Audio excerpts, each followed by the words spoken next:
view of metastatic breast cancer management. Uh, as we all know, breast cancer is actually the most frequently diagnosed cancer and leading cause of cancer-related death among females worldwide. Although metastatic breast cancer is not curable, meaningful improvement in survival have been seen, coincident with the introductions of newer systemic therapies every day. Year by year, we see a lot of new drugs coming in. We hope our speaker today will enlighten us more about this later on. So before we proceed, we have a few housekeeping details to go through with you. The live stream session today will work based on webinar format.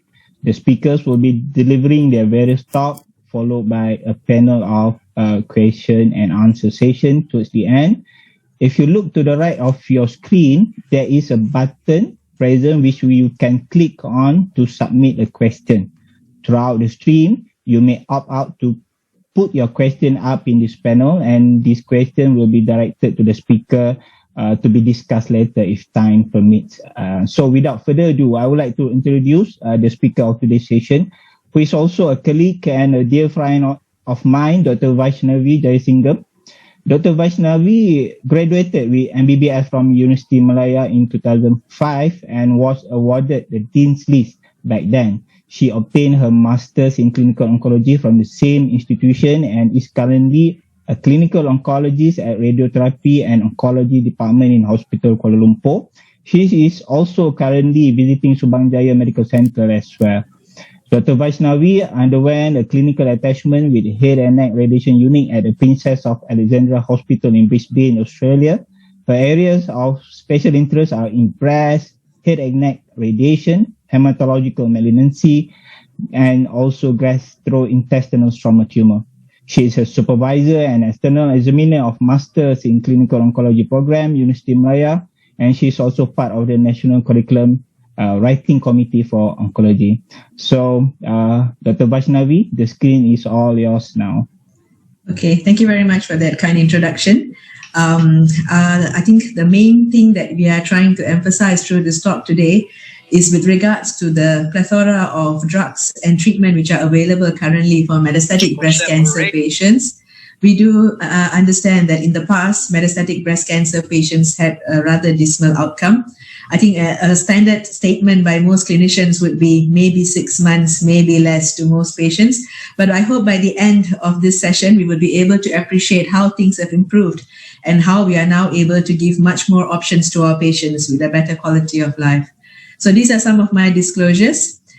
Breast cancer is a very, very ancient disease. Even in the 16th century, we know of the existence of this disease, and things has evolved around time.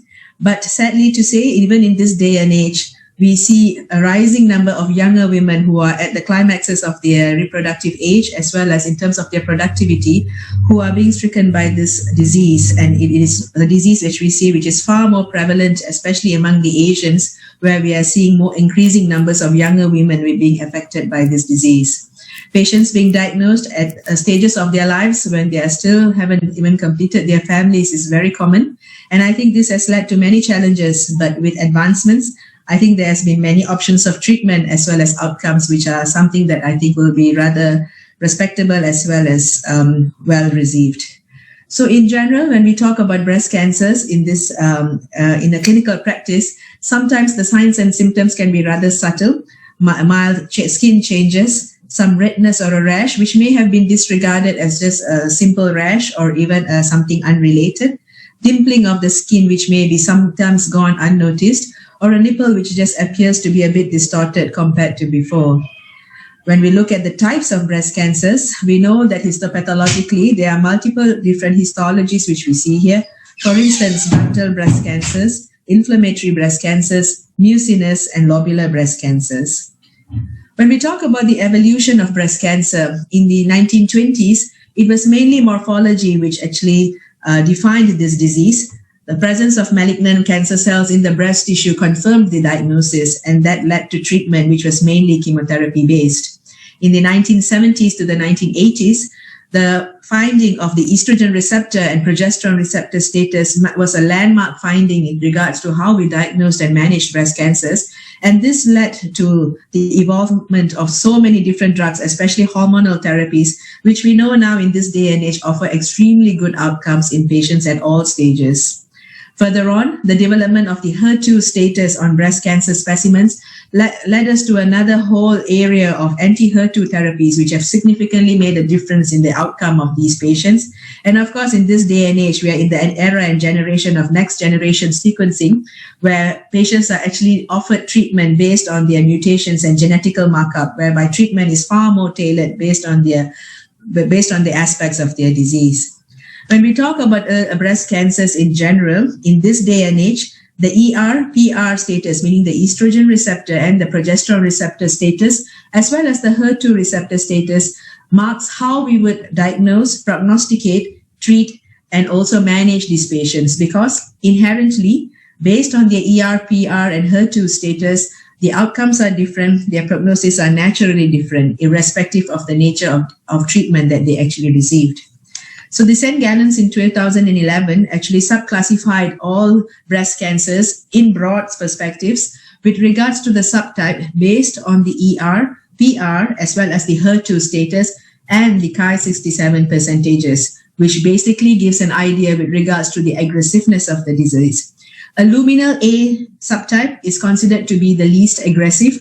So these are patients with the ER which is positive, HER2 which is negative, and a Ki-67 which is low. A similar group with a high Ki-67 would be considered a luminal B1. A luminal B2 would be those patients with any Ki.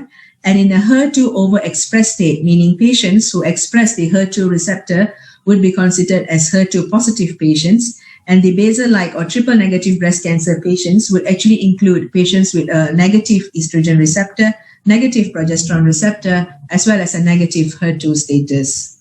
So why is there a big difference with regards to the subtype and the response to treatment? Because it has been clearly proven that patients who have got a luminal A disease inherently are actually very sensitive to endocrine-based therapy, and their response to chemotherapy is not as good. And there we see that patients who are triple negative, meaning they have a ER-PR status and a HER2 status which is negative, are actually the groups of patients who are the most sensitive to chemotherapy in terms of tumor response as well as long-term outcomes compared to patients who are actually luminal A or luminal B. And we have actually seen that based on these subtypes, patients who are luminal A, B, and HER2 enriched or basal-like or triple negative have a difference in terms of their outcomes naturally. So even among those patients who have had surgeries for early breast cancers and had no adjuvant treatment per se, the natural progression and also the relapse rates is clearly proven that patients who are luminal A, which is shown by the blue line right on top here, naturally will do better compared to patients who are luminal B, HER2 enriched or triple negative. And this graph here again shows how the outcomes of the triple negative patients are always the worst in terms of prognosis. So now we will be talking an overview with regards to how we manage patients with stage 4 breast cancer, meaning patients with metastatic disease, with respect to their hormonal profile status, their HER2 status, as well as their outcomes that we are looking at. So firstly, we will be talking about hormone receptor positive metastatic breast cancer patients. The point that I would like to highlight here is that patients who are having estrogen and progesterone receptor positive and HER2 negative disease are actually treated with hormone therapies as their first line. So this is actually an extremely big paradigm shift with regards to how we have been managing breast cancer patients in the past, where all patients with metastatic disease in the past were given chemotherapy. But we do know now that there has been increasing robust evidence that patients with metastatic disease who are hormone positive do just as well, if not better, with just a hormonal tablet. And this has been proven, especially in patients who are not in visceral crisis. So the ESMO or ESCO guideline says that endocrine therapy should be treatment of choice for patients who are not in visceral crisis, and chemotherapy is reserved for patients who are in visceral crisis. So some of you may ask what is meant by visceral crisis. Visceral crisis would mean patients who have got symptomatic disease, for instance, breathlessness due to pleural effusions, breathlessness due to lymphangitis carcinomatosis, or liver impairment due to extensive liver metastases, which is causing liver derangement, and patients who are generally ill at the time of diagnosis. So it's only in this subgroup of patients that chemotherapy has been shown to be superior to hormonal therapy when it is used in the first line. When we look at the NCCN guidelines, it is very clearly also said that only in patients with visceral crisis that systemic therapy is actually indicated. In all other groups of patients, irrespective of their menopausal status, hormonal therapy and hormonal manipulation is actually the first line treatment. So when we look at this timeline of therapies, of chemotherapies and hormonal therapies in the metastatic setting, there have been many, many drugs which have actually come along. Some of you may be quite familiar with oophorectomy being an option of treatment with regards to removing the ovaries and manipulating the hormonal status of patients in an attempt to actually control patients with metastatic disease who are hormone positive. In this day and age, the use of tamoxifen as well as aromatase inhibitors is fairly standard of care as first-line hormonal therapy in these patients. And later on, we'll be looking at the outcomes that we see with these options of treatment. I would like to highlight how this timeline has actually evolved. And since the 2012, we're actually looking at the existence of CDK4/6 inhibitors, which are also oral medications which are given in combination with tablet hormones, which have shown a tremendous difference in outcomes of these group of patients. So when we talk about hormonal therapies in first-line metastatic breast cancer, a patient who has got metastatic disease in this day and age would be offered tablet medications like tamoxifen, letrozole, or CDK4/6 inhibitors, depending on availability and cost issues. But nevertheless, it has been proven that oral medications like this work very well on this group of patients. The multiple pathways involved with regards to how these hormonal therapies work, for instance, aromatase inhibitors, estrogen modulators, as well as mTOR inhibitors in the treatment of these metastatic breast cancer patients are with regards to inhibition of the tumorigenesis pathway in the PIK-ACT and mTOR lines of carcinogenesis, which actually translates to an inhibition of proliferation as well as growth and spread of these cancer cells. So in the good old days, we had options of aromatase inhibitors as well as tamoxifen. So if we were to ask, how does aromatase inhibitors fare in comparison to good old tamoxifen in patients with metastatic breast cancer, an arbitrary figure would be a difference of 6 months in progression-free survival versus 10 to 12 to 13 months in multiple trials. So this chart here basically shows a meta-analysis as well as multiple trials which have looked at the evidence of single-agent tablet aromatase inhibitors versus tamoxifen or fulvestrant. And the point to note is that the PFS that we see are all in the range of 10 plus or to 14 months in the aromatase group. And in the use of fulvestrant, which is an injectable medication, we see this outcome improving to about 16 months. So when we look at Falcon trial, which looks at fulvestrant versus anastrozole, we actually see a difference of 16 months of progression-free survival compared to 13 months when this drug is used in a first-line setting for metastatic breast cancer patients. This chart basically summarizes the median progression-free survival of single-agent hormonal therapy in the first-line setting. Tamoxifen gives an average progression-free survival of 6 months. When the patient is offered an aromatase inhibitor, we actually prolong this progression-free survival to 10 to 14 months based on multiple trials. Fulvestrant as a single-agent injection offers a 16 plus months progression-free survival duration. But the point to highlight here is that with the advent of CDK4/6 inhibitor drugs like palbociclib, ribociclib, and abemaciclib, we actually see almost a doubling of this progression-free survival duration to 20 plus months. So in this day and age, a patient with metastatic breast cancer who is given a doublet of CDK4/6 inhibitors with hormonal therapy is expected to have an average disease control for at least 2.5 years, which is something really remarkable compared to the previous 6 months that we were looking at. This chart basically summarizes the 3 main landmark studies which have looked at the evidence of tablet CDK4/6 inhibitors in combination with hormonal therapy. And the point to note is that in all 3 trials, we see a fairly consistent hazard ratio of 0.5 and a progression-free survival duration of more than 2 years. And this is actually a consistent effect that we see in all three drugs, whether it is palbociclib, ribociclib, or abemaciclib. So basically, all these three drugs work just as well, and all these drugs are actually available even in our local setting. Here again, it is to show how the median PFS is fairly consistent among the trials, with hazard ratios which are about 0.4 to 0.5, which translates to a 50% risk reduction.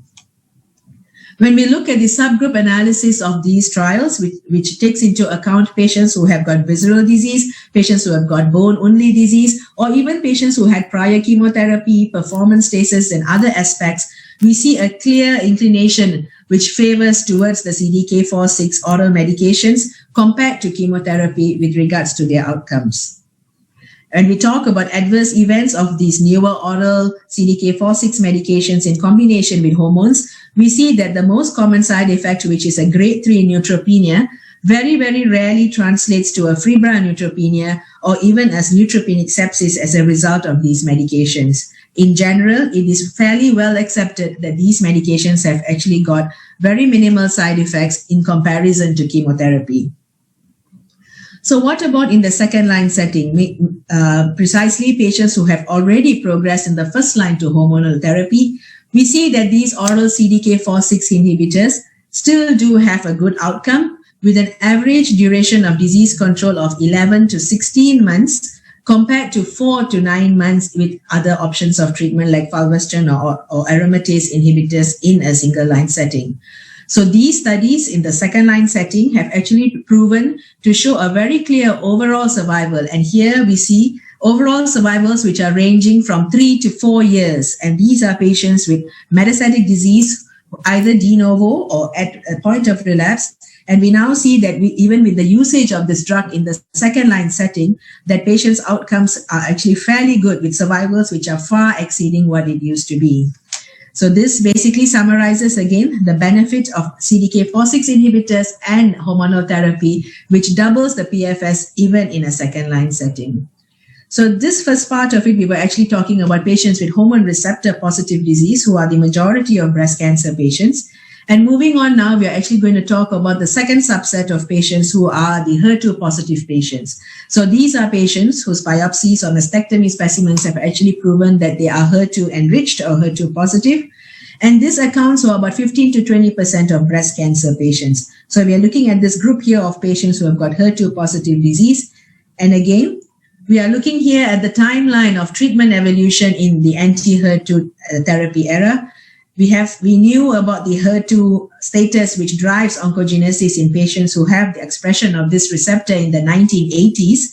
And I think one of the most important and maybe most remarkable advancements in the field of breast cancer was the invention of trastuzumab as a medication or a monoclonal antibody, which is given to patients who are HER2 positive. But since then, in the 1998, we have actually seen the emergence of multiple new drugs which have come along. All the drugs that I have listed here are drugs which are currently in use. I actually did not include drugs which are currently in research stages or either in compassionate drug use stages, but mainly just to highlight even drugs which are already available in our market are multiple, such as lapatinib with capecitabine combination, trastuzumab, as well as docetaxel and TDM1, as well as pertuzumab, which are drugs which have been exceptionally exceptional in their outcomes. When we talk about patients with HER2 disease, we did mention earlier that their outcomes and prognosis are not as good as patients who are HER2 negative. So when we look at this graph here, the blue line actually shows the outcome and survival of patients who are HER2 positive.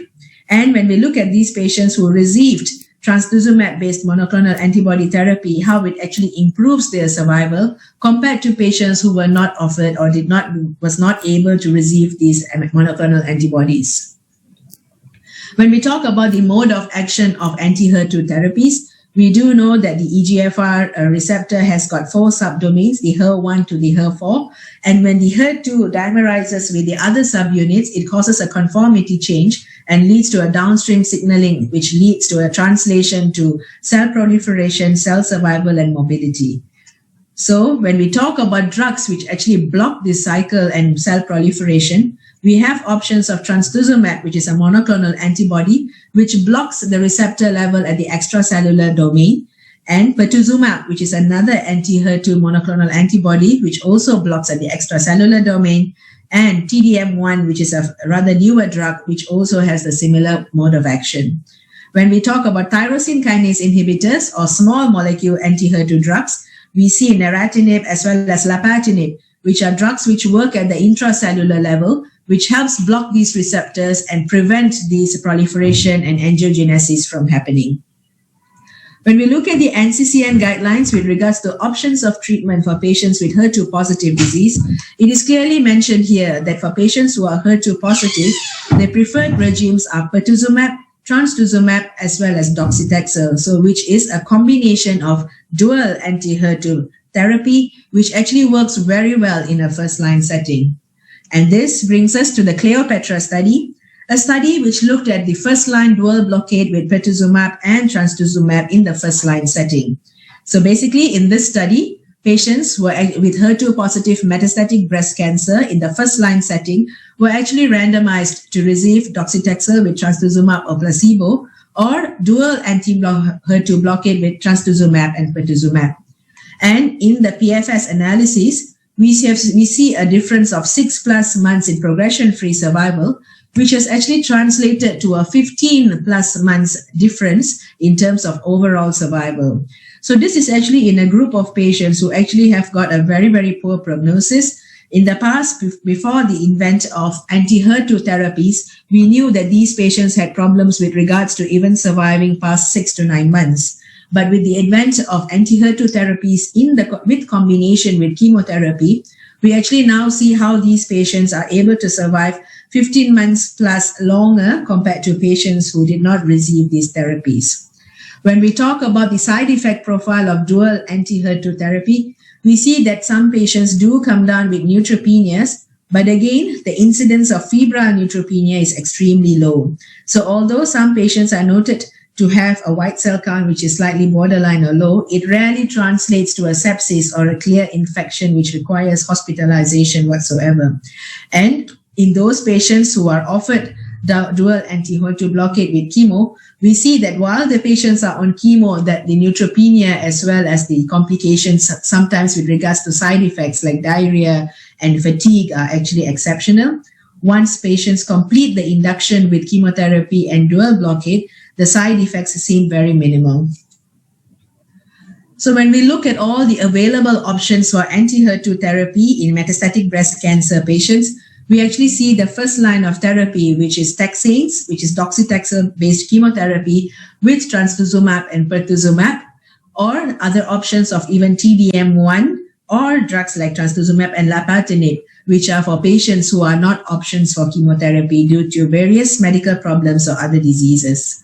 Once patients have had this anti-HER2 therapy in the first line setting, there are still options of treatment with regards to anti-HER2 therapy in the second line as well as in the third line setting. One particular option in the second line setting is for lapatinib, which is an oral medication. It is also an anti-HER2 tyrosine kinase inhibitor, which is given in combination with capecitabine. And this is particularly so in patients who are known to have or newly diagnosed with brain metastases, because we do see an improved blood-brain barrier penetration of the drug lapatinib, which has shown evidence with regards to controlling brain metastases in patients who are symptomatic as well as those who are asymptomatic. And as we see here, further options of anti-HER2 therapy can even be given in combination in the third line setting with either vinorabine-based chemotherapy, lapatinib, or even trastuzumab in the third line setting.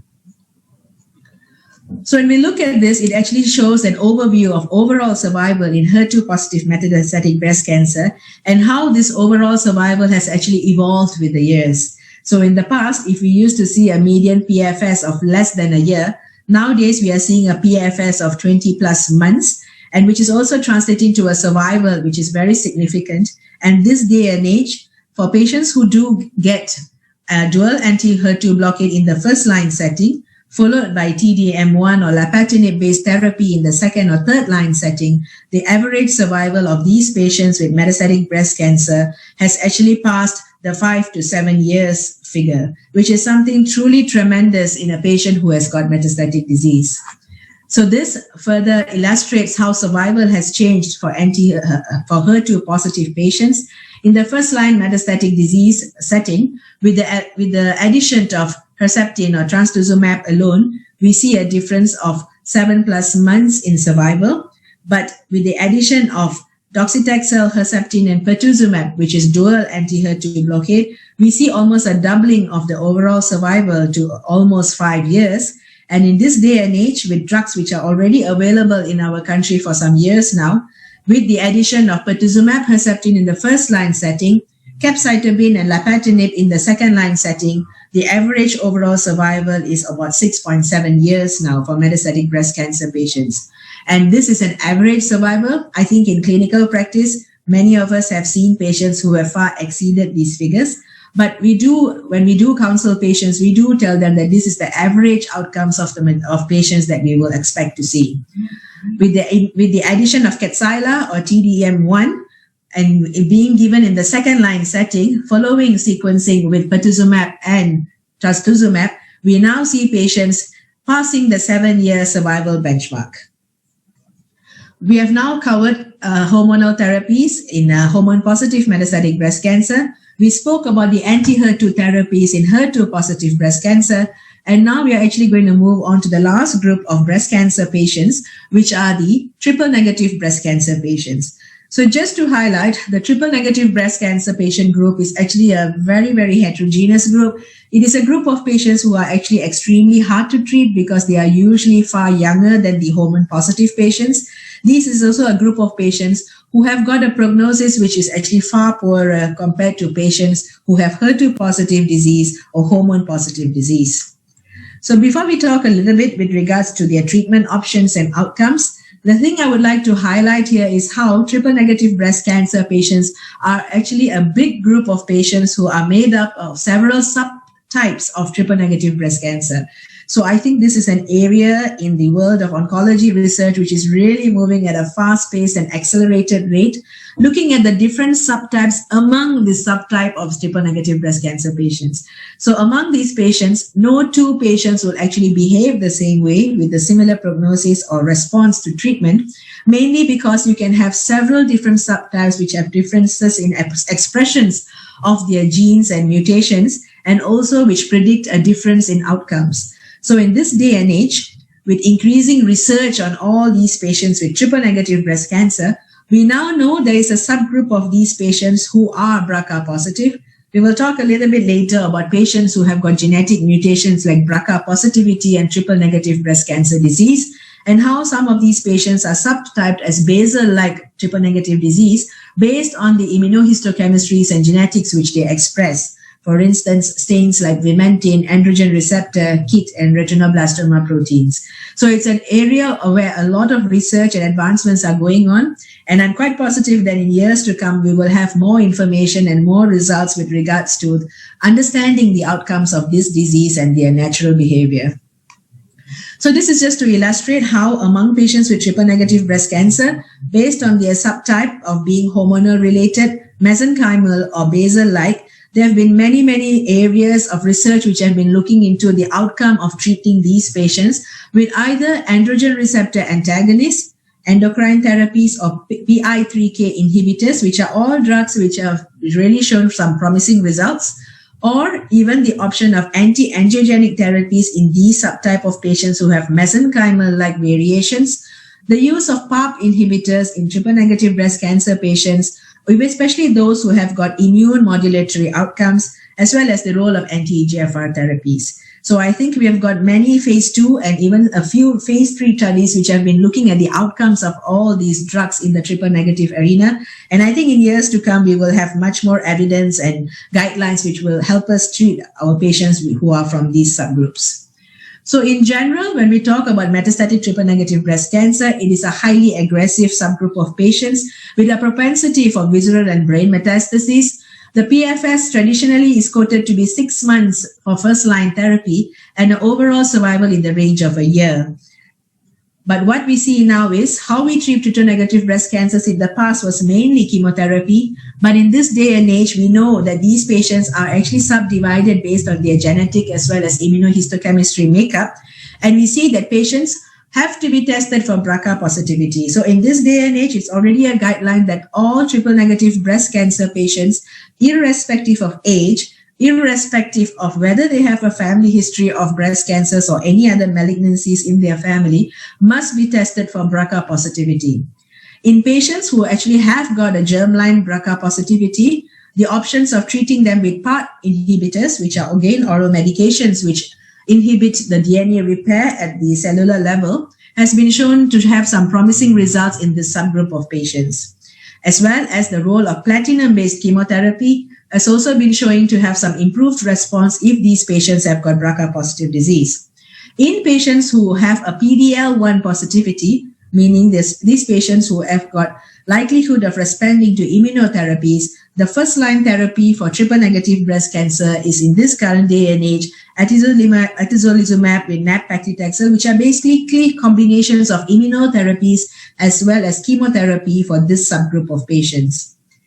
Among triple-negative breast cancer patients who don't have a germline BRCA mutation, as well as they don't have a PD-L1 positivity status, then it is, of course, the options of good old chemotherapies, which are either taxane-based, anthracycline-based, or even oral Xeloda, which has shown to be the main options of treatment. As I mentioned a little bit earlier, we see promising new agents in the field.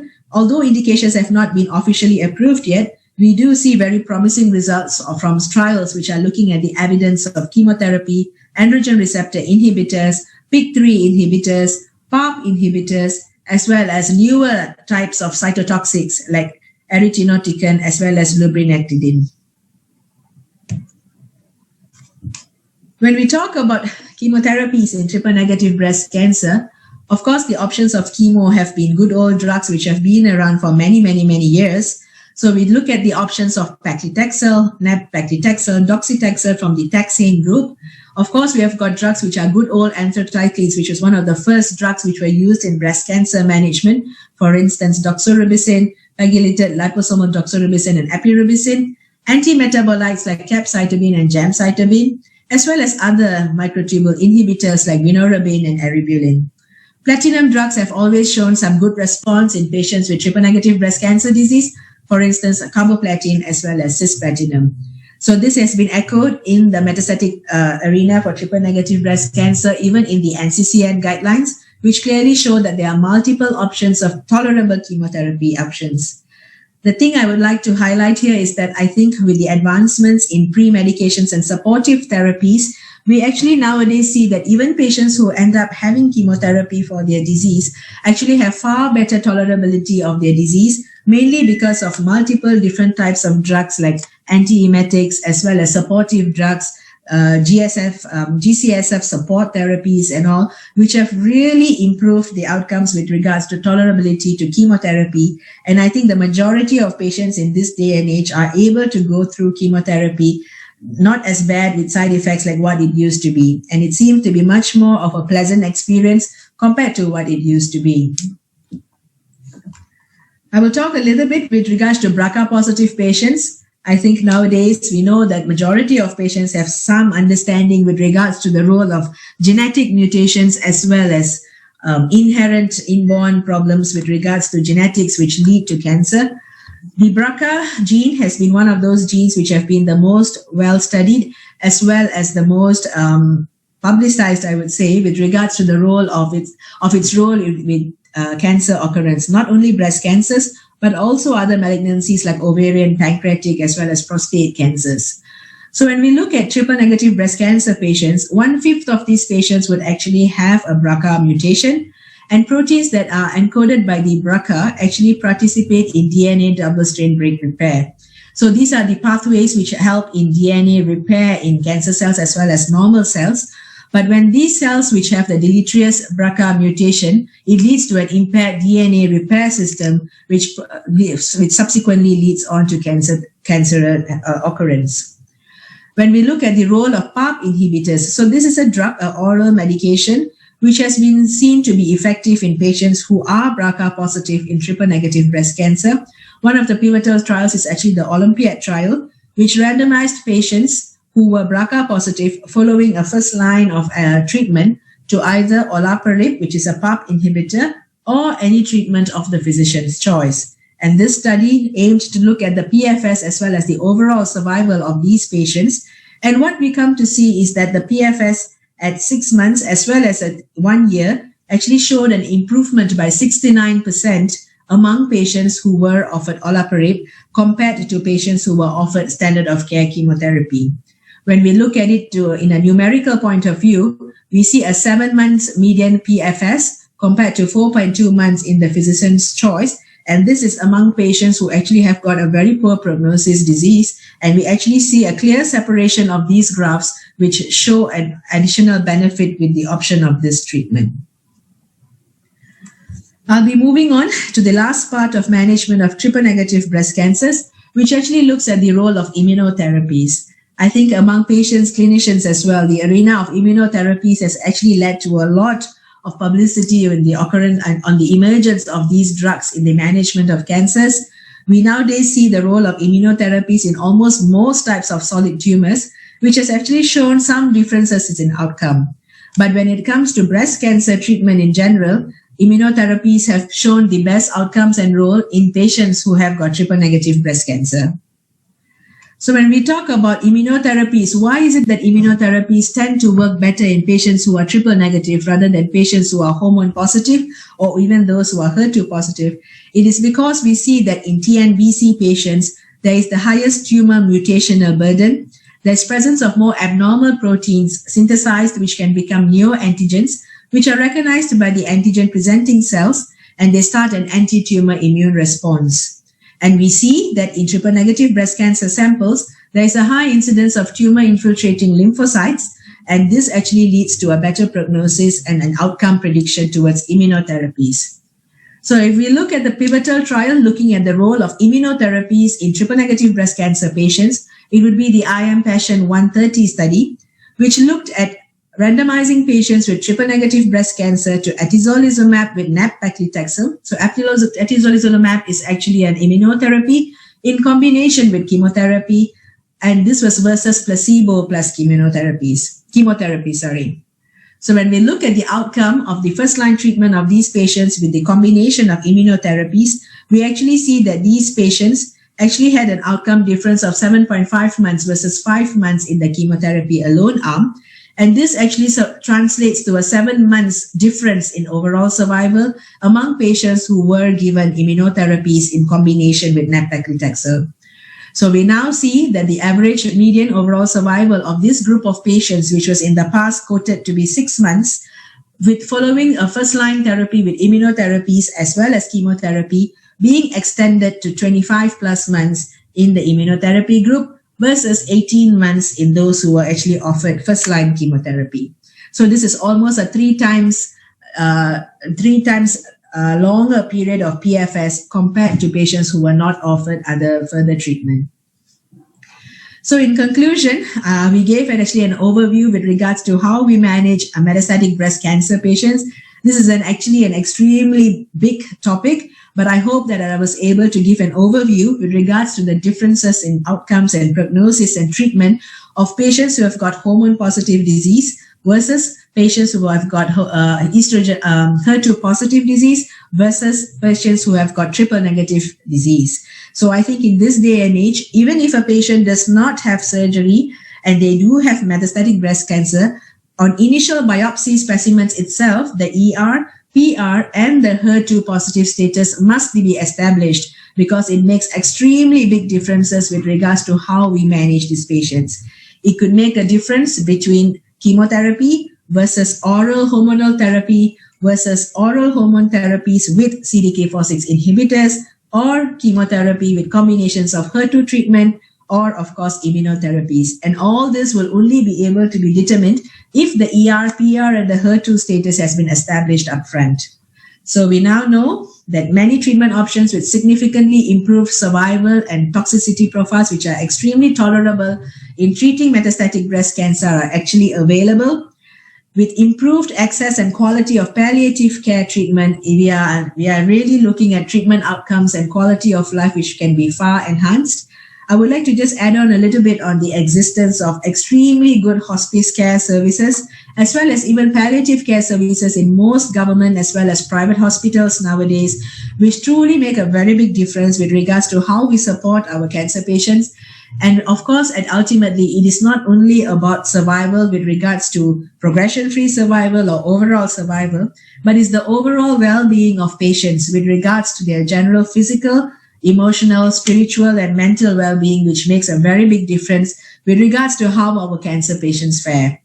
And I think with good cancer survivorship programs, the quality of life of our patients can be further enhanced, and indeed, this will actually translate to a significant outcome difference. And with that, I thank all of you for your kind attention.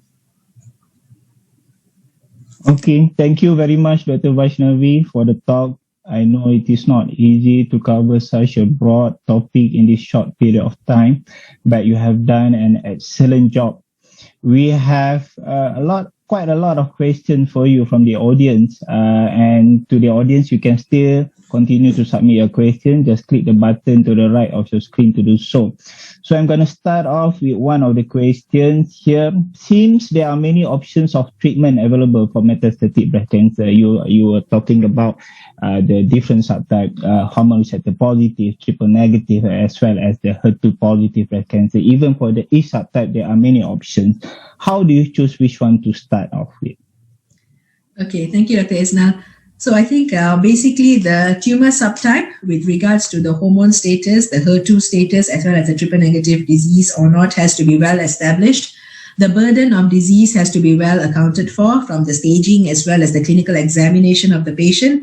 For patients who have got very, very widespread disease with a high burden of disease, who are very symptomatic with visceral crisis like we mentioned earlier, we still know that even in patients with hormone-positive disease that they would do better with regards to response with chemotherapy upfront.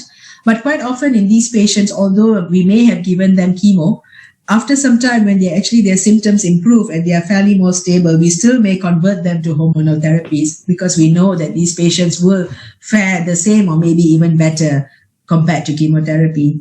In patients who are HER2 positive, I think in this day and age, offering these patients anti-HER2 therapy has to be done at some point. But of course, we do know in our setting that sometimes cost issues as well as access may come into the picture. But as much as possible, we try to maximize these options and at least to advise these patients with regards to how the outcomes can significantly change with all these options. In patients with triple negative disease and volume of disease and BRCA status would actually be major consideration factors. But looking all this into context is of course always the family background, the social support that the patient has, the comorbidities of the patients with regards to their inherent health status, as well as their tolerability and interest towards treatment. Because I think if you have patients who are motivated, it always makes a big difference. And I think you would agree with me with that with regards to how we manage our patients every day. Yeah. All right. Thank you, Dr. Vai. So I think related to the same question, you are talking about the aromatase inhibitor in one of the slides. I think currently we have letrozole and anastrozole. There are questions from the audience, say which one, what is the difference? Why some patients are on letrozole, why some patients on the other hand are given anastrozole? So there's actually no real proven difference between the outcomes of anastrozole versus letrozole. So they both belong to the same group, which is a non-steroidal aromatase inhibitor drug. I don't think there's any particular difference between one drug over the other. If a patient is given exemestane, which is a steroidal aromatase inhibitor, then of course the mode of action, resistance, and everything is a bit different. But I think it might be just a personal preference of the patient or even the physician who is treating to choose between letrozole and anastrozole. There's actually no clear evidence to show a difference in outcome or tolerability. Having said that, some patients sometimes feel that with a particular type of drug or brand, they may have a little bit more of mild side effects like hot flushes or even body aches. And sometimes when we switch the drugs, we do see some difference in their side effects, but that might be something very individual and wouldn't be something as per guideline, or it's just based on our clinical experience of what we do. So I don't think there's any particular reason to choose one drug over the other. In terms of outcome, I think they are fairly much the same. Yeah. All right. Okay, I have one interesting question here. What would be the best management in, let's say, a young patients who were previously diagnosed with triple positive, ER positive, PR positive, HER2 positive breast cancer in adjuvant setting, and then develop metastatic breast cancer, but this time around it changed to ER positive, HER2 negative? What would be the best management? So basically, in patients who have got disease which has relapsed, in general, if the patient relapsed about 2 years after the initial surgery or biopsy was done, most people would tend to go by guidelines of repeating the biopsy. And we do know that there is occurrence of change in the receptor status. So a patient who was initially hormone positive may turn out to be hormone negative now, or a patient who was HER2 negative or positive initially may turn out to be the other way around now. So based on the most recent biopsy results, we would actually tailor the treatment. So for this patient, I would say she should be treated as a hormone positive and HER2 negative patient. If the patient had received tamoxifen in the past with chemotherapy in the adjuvant setting, in the second line setting, if it is, the first line metastatic setting, of course, a CDK4/6 inhibitor with a hormonal receptor blocker would be, I think, my option of choice. The thing is that whether the clones of cells which are hormone positive but HER2 negative from the past are the ones which have developed resistance and caused a relapse at this point is, I think, the theory that we possibly postulate here. So with the usage of CDK4/6 inhibitors and hormone therapies, we are actually hoping that the outcomes in terms of the PFS and OS would be better.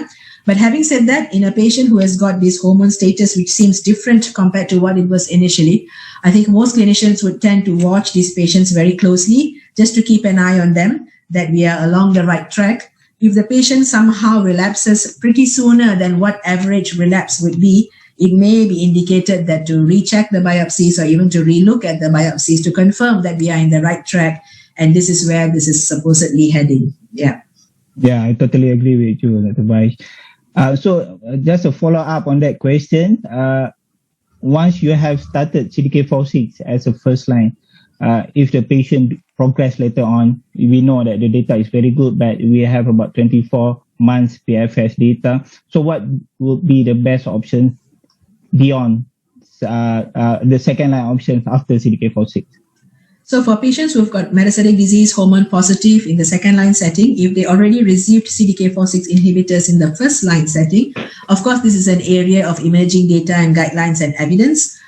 We have got quite a bit of evidence with regards to the usage of CDK4/6 upon progression of aromatase inhibitors in the first line. So in this day and age nowadays, quite a number of the evidence for using PI3 inhibitors in patients who are PI3K positive is emerging. For patients who already had CDK4/6 in the first line, if we look at the BYLieve study, which looks at this cohort of patients who had CDK4/6 in the first line and who are tested for PI3 mutation status, and if they actually have a PI3 mutation status, it has been shown that these patients who are offered drugs like alpelisib actually do better than those who have PI3 negative disease.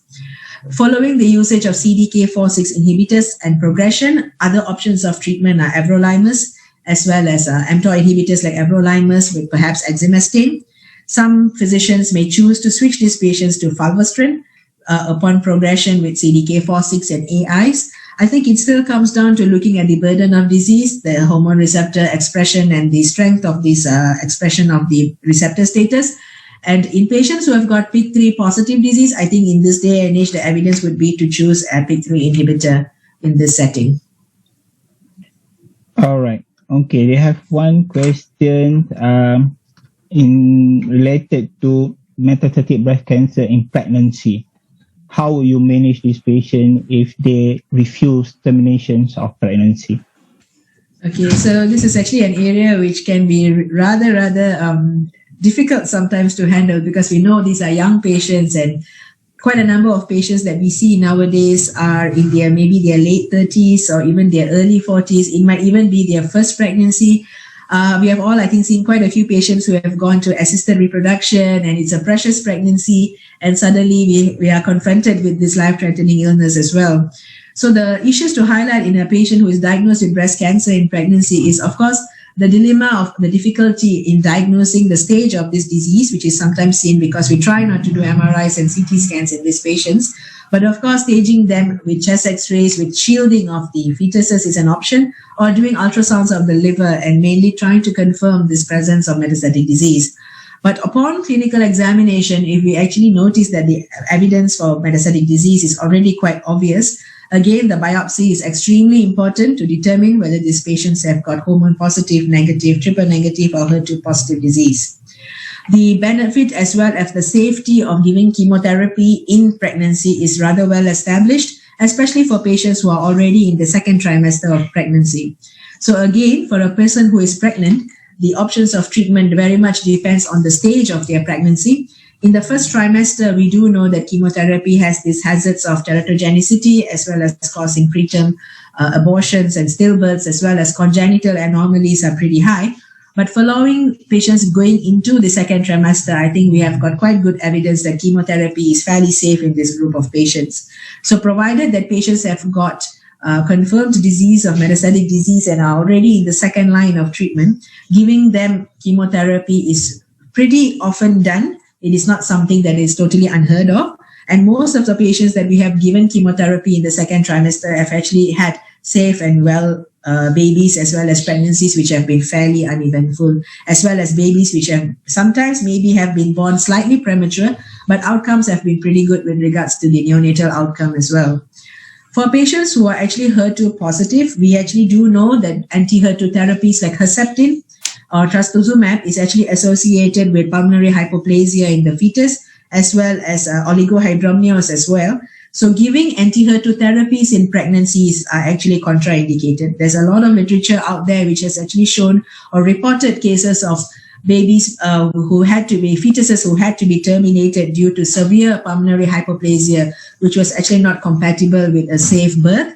And hence, the usage of anti-HER2 therapies in pregnancies are actually not indicated, or not actually are contraindicated for that matter.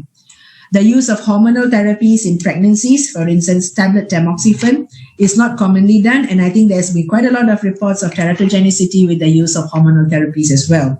So I think in this day and age, in patients who are metastatic with pregnancy, if they have passed their second trimester, options of chemotherapy would be, I think, the best as well as the safest with regards to how we go on. But nevertheless, counseling the patient, the husband, so that they have a very good understanding of the risks involved as well as the outcomes that we are looking at would be extremely important. If the patient is already nearing their delivery, perhaps delivering the baby and then starting on of treatment may be valid if it's somewhere in between 2 to 3 weeks before delivery that the diagnosis has been made. Anything longer than that, I think we should consider giving these patients at least one cycle of chemo during the pregnancy itself. All right. Okay. So towards the end of your talk, you did mention something about the survivorship program as well as the palliative care management in those patients. These also include dietary advice. We have been asked this question over and over again by patients. What do you think of supplements, and including this evening primrose oil? What is it safe? Does it work in breast cancer patient? Yeah, so I think this is a very big area of sometimes people say controversy as well, and a very frequent question among patients with regards to diet and cancer. If we look at evidences with regards to the use of supplements or even certain dietary restrictions and cancer, there have been a lot of trials, but I think to this day and age, there have been rather contradicting results among the trials as well. Although we may see some positive trials which see the benefit of certain supplements or medications, we also see a good number of other studies which actually do not support that evidence. So in this day and age, if we look at major guidelines internationally as well, like the ESMO, NCCN, or even ASCO guidelines, I don't think any form of dietary or supplements are actually advocated as an advice to patients to be taken. Evidence for things like smoking and excessive alcohol consumption, I think, has very robust evidence with regards to prognosis and treatment tolerability and outcomes. But when it comes to diet and supplements, I think it is still an area which is within active research, and maybe we will have better answers to these questions in years down the line. But if you ask my general advice to patients with regards to what they should eat or what they shouldn't, my general advice is usually a balanced, healthy diet. There is really no necessity for patients to become vegetarians or to stop eating meat, which is, I think, sometimes a concept which many patients seem to have, that they feel that if they become vegetarians, it would be better for their disease. So that has not been totally proven. Of course, there may be some concepts among those with homeopathy backgrounds and naturalists and herbalists who may have differences in opinion. But when it comes to modern medicine-based evidence, I don't think being vegetarian or even excessive or eliminating dairy products from diet is something that has been advocated in guidelines with regards to clinical practice. So whether evening primrose would be beneficial or detrimental, I don't think I would be able to give you a clear answer to that. But I don't think it is mentioned in any of the guidelines with regards to addressing this issue with evening primrose or even other supplements which patients frequently ask. There's a lot of these other supplements out there like transfer factors and B12 and folic acid and pumpkin seeds and all these things. But in the field of modern medicine, I don't think any of it has gone in to the level that we would advise patients towards or against it. Yeah, so I think in years to come, we may learn a bit more about these things and be able to guide our patients a bit better when we have more evidence which is clear and evidence which is solid. Yeah. All right. Okay, so I think we have most of the questions covered. Due to the time limitation, we might not be able to attend to all the questions. So we have a few more minutes. Maybe Vaish, you want to give your last words and to conclude this talk this afternoon? Okay, I thank again the organizers for the opportunity. It has been a very pleasant evening. Hopefully in years to come, we will have more live sessions where we can interact more with the audience as well as the organizers. But I think in just a last word with regards to vaccination for COVID. So I think some people may be a bit concerned with the role of vaccination among cancer patients. So what we do know now is that vaccination for patients who are on active treatment like chemotherapies and immunotherapies have been advised to be given about 2 months post completion of active treatment like chemotherapy. For cancer survivors or patients who are no longer on active treatment, vaccination is definitely safe and it is definitely advocated. So if you have patients or even family members or even relatives who may be a bit unsure about these things, it would be great to go on to websites which have guidelines on all this. And do encourage all your friends and families with regards to registering for vaccination. On another note, with regards to breast cancers or even any cancers for that matter, I think it's important that as healthcare practitioners that we update ourselves with the available options and provide these options for our patients, because we know that if we guide them and advise them in a certain manner, we may be able to make a big difference in their outcome as well as their quality of life. And I think for a clinician, nothing is more fulfilling than to see the difference that we make and the opportunity that we have been given to make that difference in others. And with that, I thank all of you. Thank you. Thank you so much, Dr. Vaishnavi. And thank you to you, the audience. We hope you gain a lot of information, insight from this session. Our next session is post-nasal surgery. Does mucociliary clearance play a role? Which will start at about 3:10 p.m. Do stay tuned if you are interested. Have a great day and goodbye.